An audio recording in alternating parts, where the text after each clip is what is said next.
esteemed members of this committee, I would like to thank you for so enthusiastically inviting me to speak today. My name is Lauren Southern. I am a filmmaker, a YouTuber, and a proud Canadian. In late 2023, I was contracted to make weekly videos by a startup company called Tenet Media. Then recently, the U.S. Department of Justice released an indictment which alleges the founders of Tenet created the company in conjunction with 2 Russian citizens, with funding ultimately originating from the Russian government. Per the indictment, the founders of Tenet Media deceived the personalities they contracted regarding their alleged source of funding. I'll make a few points clear at the outset. At no point in my involvement with Tenet did I ever have knowledge of the allegations in the indictment. And 2, the only person who ever had any creative control over my videos was me. No one from Tenet or anywhere else ever dictated what topics I covered or what opinions I held. I always seek to fight disinformation in all of its forms, and therefore I have a duty to inform this committee that disinformation has been spreading within these very walls. Some in the media and even witnesses to this committee have attempted to paint a picture of Tenet as a hugely influential player in the political media landscape. This, frankly, is just not true. A previous witness to this committee, who went unchallenged, stated that Tenet Media controlled a network of over 16 million subscribers. This is not true. On their largest platform, YouTube, Tenet had barely over 300,000 subscribers. I believe the 16 million figure referred to the total number of subscribers among all of the personalities who had videos contracted or licensed by Tenet. Subscriber base is that, given all of the facts, Tenet had absolutely no control over. To claim that Tenet controlled those subscribers would be like claiming that a TV network had influence over the United States presidency because they air reruns of The Apprentice. The same witness claimed Tenet garnered over 1 billion video views and 20 billion impressions. I have absolutely no idea where those numbers came from. Very readily available public data shows that on its largest platform, YouTube, Tenet received only 16 million total views. Based on the witness's specious numbers, he asserted that Russia received extraordinary value for their money. Anyone with even a cursory understanding of new media would know, however, that $10 million for 16 million views on YouTube hardly qualifies as extraordinary value.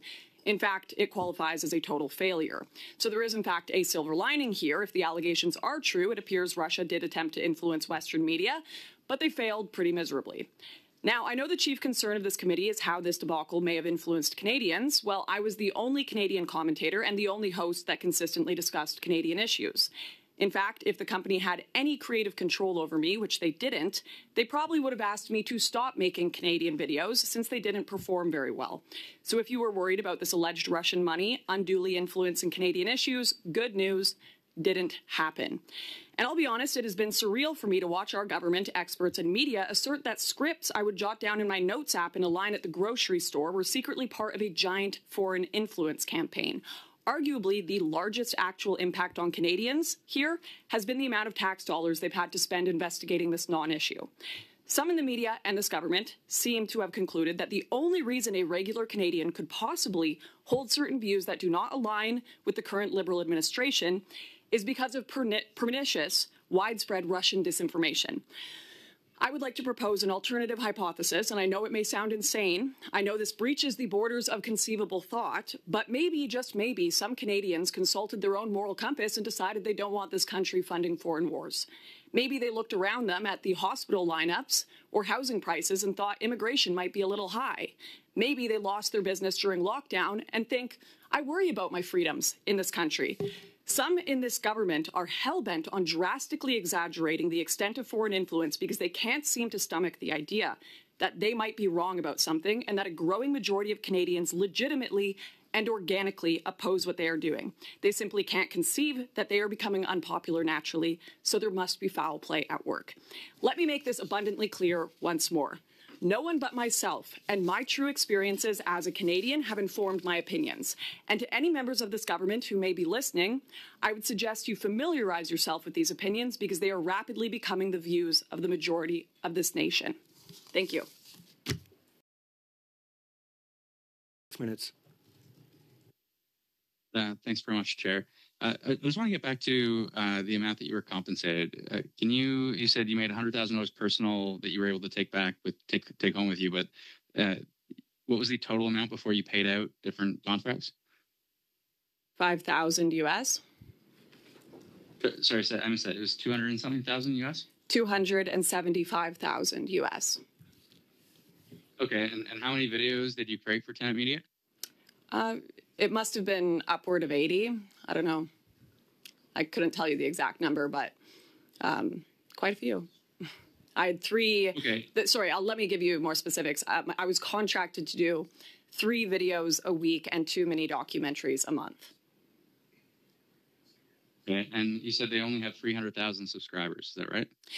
Yeah, but what's more interesting to me is that it was only, I believe, a few months before the indictment dropped that they only had around 100,000 subscribers. And in fact, I had a documentary with the company that was at around 10,000 views for a long time.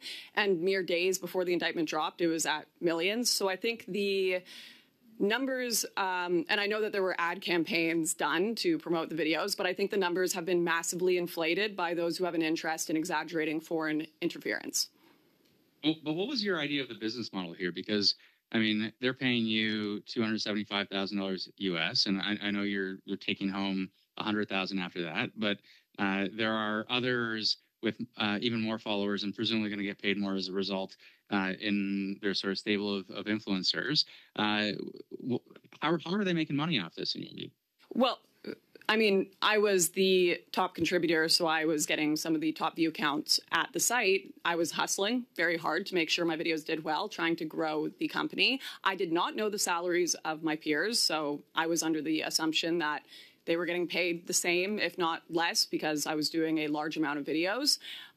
So it made sense, certainly, that a startup from someone at a tech company could give the amount of money necessary. And certainly I was being asked to start doing advertisements at Tenet. And I assumed, you know, the startup money must be drying up and they need to integrate ads into this. It certainly made sense from all the information I was provided. And who was your main point of contact? Was it Lauren Chen was your main point of contact at Tenet? No, I was typically Liam, but really I was kind of just left alone as long as I was fulfilling my contract. I wasn't speaking to them that often. No, but someone comes to you and they say, we want you to join this, and they make a pitch. You're not just going to join anything. So it was Liam that made the pitch and sold you on it? Lauren made the pitch, and then Liam sent the contracts over. Okay, so Lauren made the pitch. What was your relationship like with Lauren before she made the pitch to you? Cordial. They're very friendly people. We had met in person before. We had 10 years of knowing her in the same industry as me. She's always kind of just made pretty decent videos on YouTube and for The Blaze and various other companies. I mean, she's in your world. You've known her for 10 years. I mean, you've read the indictment, I assume. So here, she and Liam are talking about the Russians and that they are aware of where this money's coming from. That must have sent chills down your spine that you've been working for Russian money. We still, if I know anything about my time spent in media and people speculating both about the work I've done and personal life and all these things, it's that unless I was there, I don't know anything. I don't know what happened. And I'm not going to make comments about Liam or Lauren because I do not know the inside out of what went on there, other than the comments in the indictment. So you weren't... Right. So you read the indictment and you sort of shrugged then and you said, well, I wasn't there. I don't know that this is true. So it's of no concern. I certainly didn't shrug. I'm not looking to work for any, I'm not looking to be an asset of any government, foreign or domestic for that matter.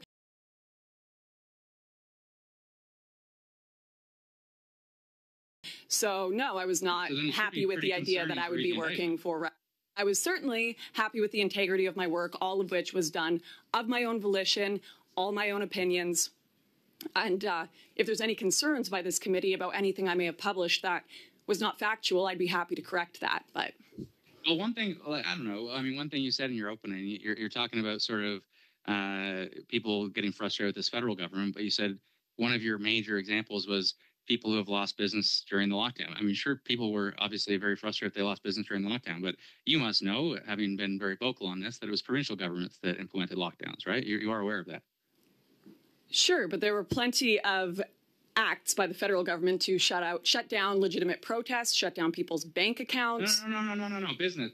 Sorry, you said lost my business during the lockdown. I mean, that's you would know, I assume, that would be a provincial matter.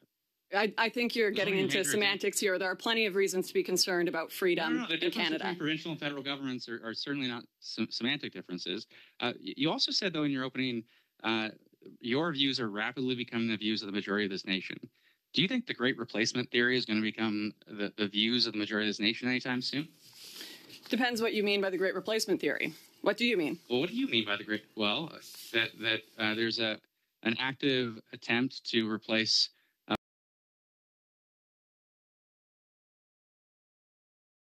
a white population with a non-white population.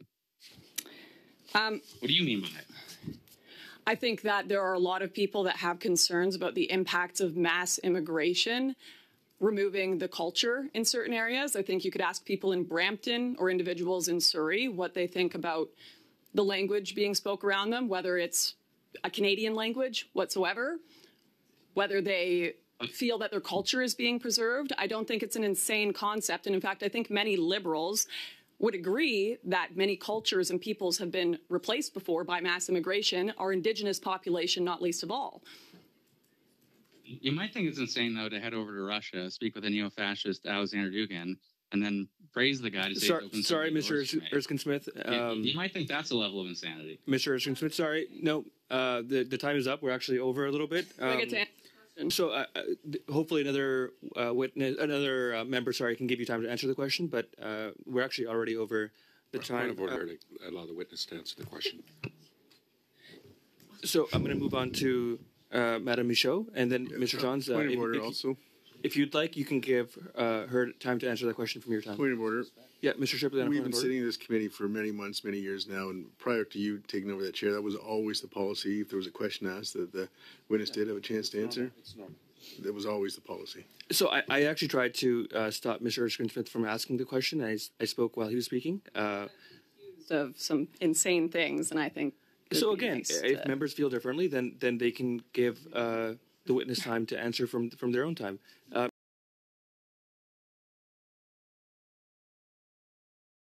For collaborating with other influencers, what steps do you take to ensure the media in which you are appearing is acting lawfully? What steps do I take to ensure the media I'm appearing in is acting lawfully? Yeah. I don't think that, as much as I would love to be able to afford a private investigator to go and confirm every contract I sign, 10 years of working with someone in the same industry and 10 years of working with someone in the same industry and being given a very standard boilerplate contract that I would get from any other company. I've never had this happen before, and I think in retrospect it's easy to say that I should have done more investigation, but what investigation would you have done in my shoes? I think right. I think it's important to do due diligence, and you have significant following on social media platforms where misinformation can spread rapidly. How do you ensure that the content you share is not used by foreign entities to amplify narratives that undermine Canadian democracy or national security? Are you accusing me of spreading narratives that have undermined I'm just asking democracy? you a question, just like, in terms of how do you ensure that the content you share is not used by foreign entities to amplify narratives that undermine Canadian democracy or national security? What measures do you take? I ensure that every contract I sign and have ever signed in media gives me full creative control of every single thing I say and publish. That's how I ensure it. Well, there's concerns that individuals or groups may be unintentionally aiding foreign governments in spreading divisive narratives. How do you respond to allegations that your online content has been used to further Russian propaganda or influence Canadian public opinion? As far as I'm aware, just this month, Prime Minister Justin Trudeau announced a pause to immigration or a decrease in immigration for the next 3 years, citing unsustainable growth. This is one of the critiques that has been my main critique on tenant media and off-tenant media. And having it portrayed as Russian disinformation by this committee or even aiding and abetting Russians has been very interesting. I may understand I may have been right too early on this issue, and as so I must be socially punished by this regime. But although much too late, I happen to believe that Justin Trudeau is making the correct decision there, and I would hope that this committee wouldn't advocate Canadians stop drinking water or wearing seatbelts because someone with the last name Ivanov or Petrov suggested it was a good idea. No, that's not what we're asking. But what is your stance on foreign interference in Canadian elections and political discourse? Do you believe there is a clear and present danger from foreign actors such as Russia? And if so, what responsibility do individuals like yourself bear in preventing the spread of foreign influence?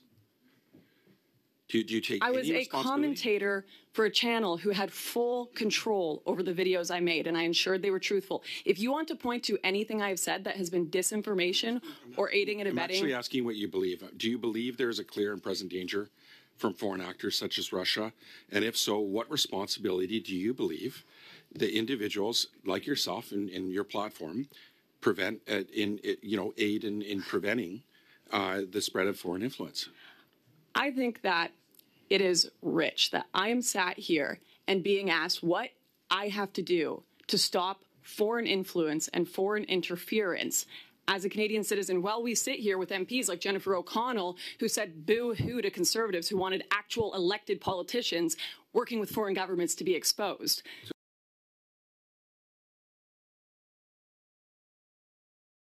I am a regular Canadian. So, sorry, I take it you don't take responsibility. I'm sorry, it's not your turn, Ms. O'Connell. I'm going to continue. How do you reconcile your business model, which prioritizes user engagement and raking in massive profits from clicks, with the necessity to protect users from harmful disinformation that can lead to real-world consequences like hate-based violence? How is anyone in this committee supposed to stop disinformation abroad if they can't stop it within this committee? Why wasn't Ben Scott... Why wasn't he challenged when he cited false numbers about Tenet's views? Why wasn't he challenged when it was said that Tenet created the top podcast in the world, that they were getting billions of impressions? If we cannot stop disinformation within this committee, I'm sorry, but no one here is stopping disinformation coming from abroad or foreign interference. What effects do you believe your content has on Canadians? I think I speak for the majority of Canadians. I think I speak for people who don't have a voice in this government. I think I speak for people who feel they have been censored and shut up for too long by the mainstream media, and I'm proud of it. Okay, so do you and I'm glad we're talking about how you personally feel. Can you speak about how you feel about your online content, since it was aiding in objectives that were planned, plotted, and executed in the Kremlin? Would you say that Justin Trudeau's reduction of immigration was aiding and abetting the Kremlin? Should he be pulled here because he had the same ideas that I had? I'm asking you, do you have any personal feelings that your online content was aiding in those objectives? I do not.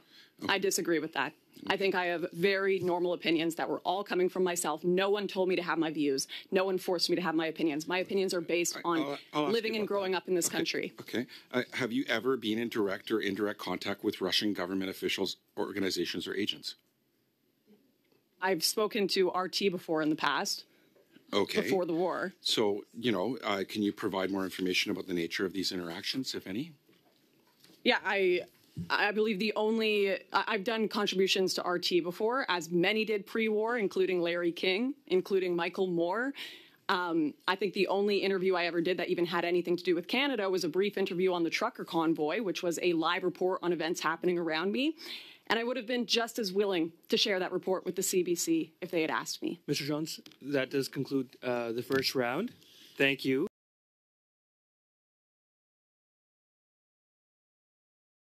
Thank you, Ms. Southern, for being here today. I want to go back to your trip that you took to Russia in 2018. Who paid for that trip? I paid for it. You mentioned that you did several interviews there. Were you paid for those interviews? I was not paid to do any of those interviews. So I mean, it's come up who you interviewed while you were there, Alexander Dugin, who not only has been referred to as Vladimir Putin's brain. Actually, before I ask you this, how did you get an interview with him?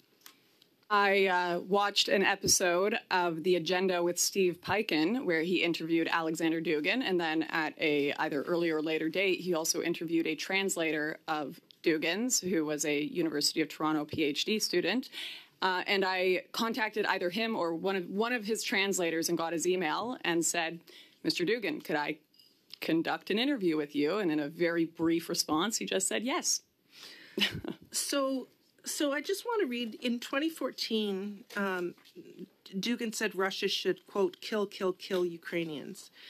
He's previously been involved with Pomyat, which has been described as the most significant anti-Semitic organization since Perestroika. He's expressed his admiration for the SS, adopting the alter ego named Hans Sievers, named after the war criminal who was general secretary of a Nazi research institute that Heinrich Himmler established. I'm just curious.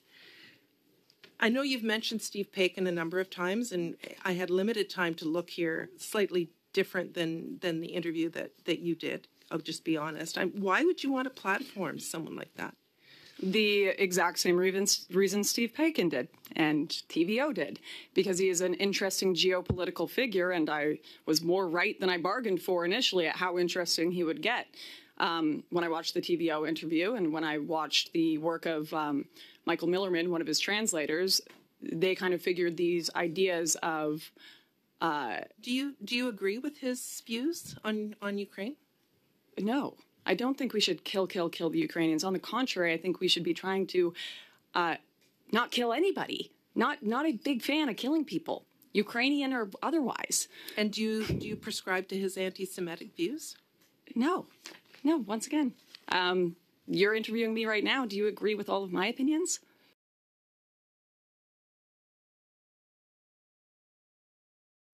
No, I actually find some of them quite offensive. I'm just curious what a Canadian language is. Is that Ojibwe and Cree?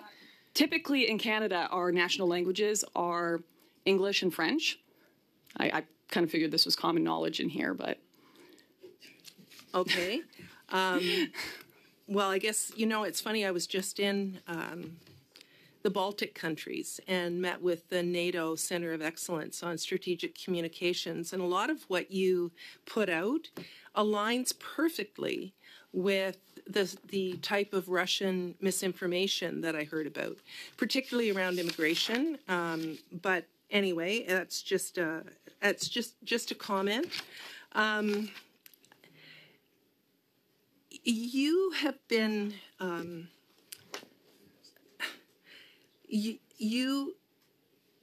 You keep referring to Steve Paikin and the fact that he did an interview with someone.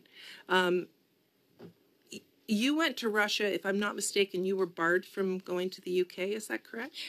Yes, I was barred from going to the UK. And why was that?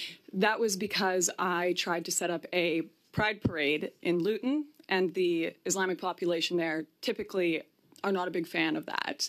And I was told that it was stirring up hatred. And so you went to Russia to stir up hatred against Jews? I'm so sorry. What are you referring to? Look who you deliberately made a trip to Russia to interview someone who is one of the most anti-Semitic people around.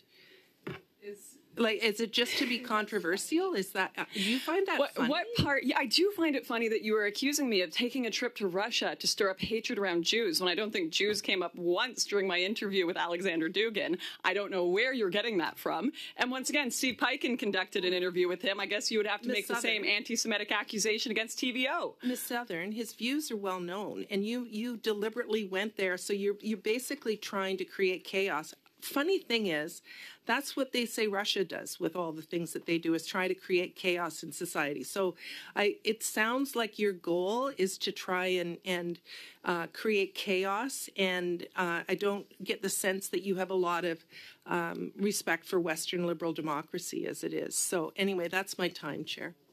Great. Thank you, Ms. Samoff.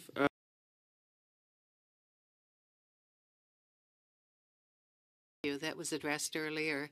You said that Tenant Media gave you a $275,000 US dollar budget, and your take home was about 100,000 Canadian. That's what you earned for yourself. Yes. Thank you. Did anybody at any time ask you to reimburse that money when Tenant was closed, when there were allegations?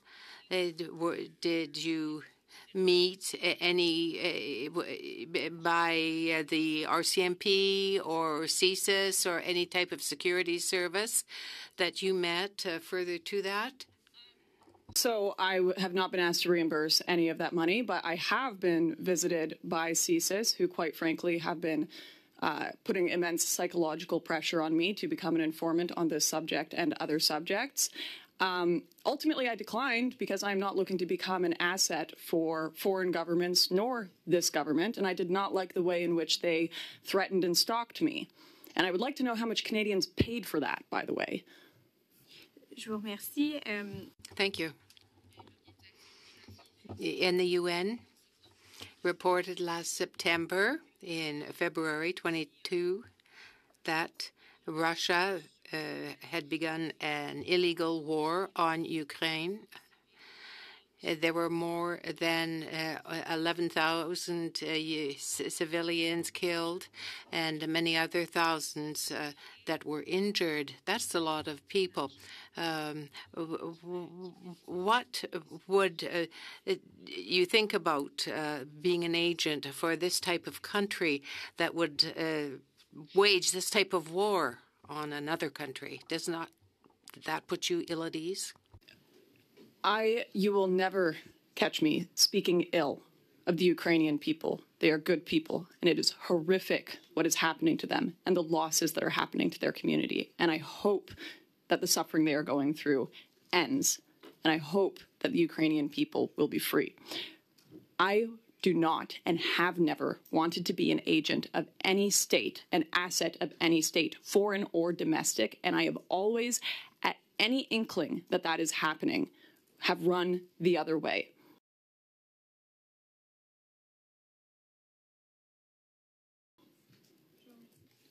Merci. Mr. Johns for 2.5 minutes. I really only have one burning question left, and that's, do you take any steps whatsoever to verify that the people paying you are legitimate and don't have ulterior motives? This would not be a question being asked of any individual working in media, if not for the retrospect of this situation. I've had contracts. I've worked with many individuals. They have all looked the same as Tenet, and they have never come up with this problem. This is a very unique circumstance. And once again, I think the eyes of retrospect are playing heavy on your questioning. Well, I think given the situation and that you're that Tenet's been under investigation with the U.S. government, I think it does qualify as a reasonable question. If you think that there was a action I should have or could have taken that the average person would normally do, please do let me know, Mr. Johns. Will you take any, in the future, will you be doing any significant efforts to ensure that that the people are paying you are legitimate and don't have ulterior motives? Is this something that you're going to incorporate into your future business model? I have always worked very hard to ensure that the things I am doing are legitimate, that I'm not being influenced by anyone. I've lost jobs over this. Now, there is a lot of money, as I'm sure you know, probably not the majority coming from Russia, probably more from China, other countries going into politics, going into media, going into influencing what people think. The way I protect myself from that, because it is a completely messed up and influenced media organization system going on right now, ecosystem, is I only sign contracts with people who give me full creative control, because right now in this environment, that is the only way to protect yourself. If you are ever working for an organization that has creative control over you, you're going to find yourself in hot water. And quite frankly, that is the majority of media outlets within this country too. Okay. So right now, you're telling us right now that you're not going to take any different steps to ensure that the people that are paying you are legitimate and don't have ulterior motives? The steps I'm taking is I'm not going to work in media again, because I am tired of this subterranean Fed level nonsense going on. And I would like to just go on with my normal life as a Canadian, not being harassed by CSIS or the government or you people. Thank you, Mr. Johns. Mr. Mott.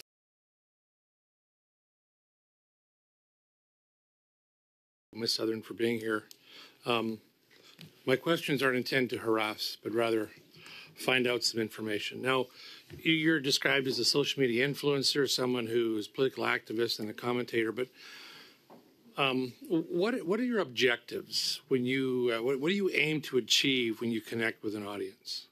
My aim has always been to speak for people that don't feel they have had a voice in the mainstream media or regular media, and to convey facts. You know, I'm a human being. Everyone that does media is a human being. I don't want people to follow me like I'm some sort of god and take everything I say as their opinion, 100% influence. I want to provide as much factual information as I can, data from my own research or from on the ground, and let people take that information and look at a variety of different sources and come to their own conclusions. That is my hope for the work that I have done. So you said this briefly in your opening, I believe, and in an answer to some of my colleagues' questions, but what motivated you or prompted you to start collaborating with Tenant Media? Was it the friendship only, or was it something else? It was that it's usually very good to be working with a media company when you are in the, social media content creation environment. I had been independent for so long, and it's very hard to do. It's very hard to fundraise for a studio, for equipment, to do films, and I wanted to expand the type of films I was doing. And although, once again, it was underfunded, it was a larger budget for me to be able to do more interesting and higher quality work than I was doing before. Fair enough. Now, you had indicated that that you always put significant efforts into making original and thoughtful videos, and that your contract gave you full editorial control. You've made that very clear today. Now, have you ever been compensated to endorse a specific idea? No. On anything? No. From anywhere? No. Have you ever received information or from another organization, an individual, or a government for you to share that on your social media platforms? No, other than not paid for. I've certainly had lots of people send me, hey, share this tweet. I just did an interview, share this. That's a very normal thing to happen in media. I don't know how much time I have left, but two thoughts from your answers to other questions. You indicate that when you were in Russia, you had concerns about some other interviews you had done, and you chose not to broadcast or release those interviews. And you didn't explain why. There was an individual that had told me they could set up interviews in Russia for me. And initially I was excited about this because they were able to get access to quite prominent figures. But as things went on, they were pushing me to do content and work, which once again, I don't. If anyone I feel is pushing me to share ideas, I push back, including, quite frankly, they were trying to get me to go and do a film on the Donbass region before in 2018. I found this strange. Obviously, I didn't know there was going to be an invasion that would happen at any point, but being offered all access to that area, military access, seemed suspicious to me, and I rejected doing the film, and I deleted all the other interviews that I conducted, or refused to publish them, rather, that was in connection with this individual. Thank you for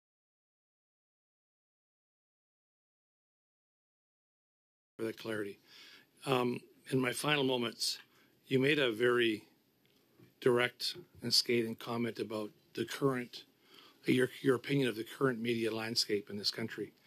Can you expand on that a little bit? Obviously, there's, and other people have concerns as well. So can you expand on what you're referring to in your description?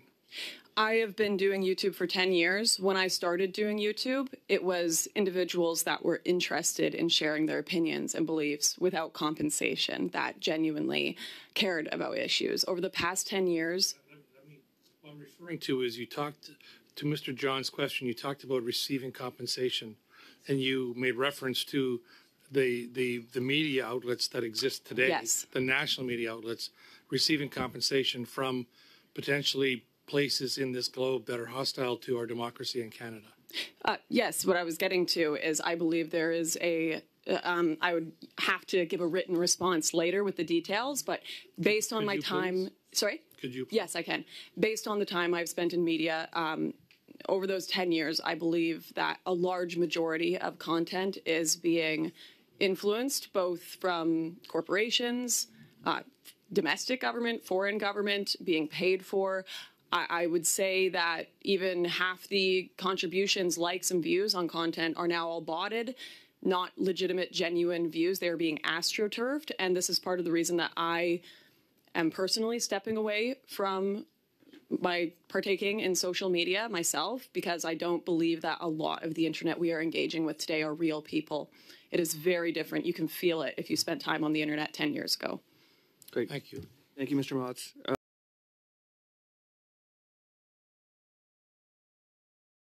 American law enforcement about your role in the Russian-run tenant media op, given the U.S. indictment? Yes, as I mentioned, CSIS came to my house while I was making dinner for my child and tried to speak with me, but did so in a way that I was not comfortable with. And I have also, quite frankly, experienced quite a bit of harassment and stalking from them. When I told them I did not want to speak, they called me dozens and dozens of times. They found my gym.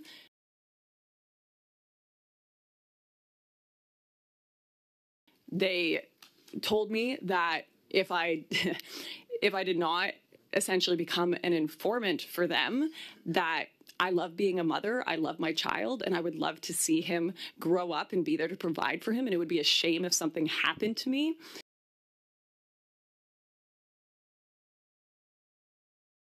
So I'm not too impressed with the state of law enforcement in this country right now, to be honest.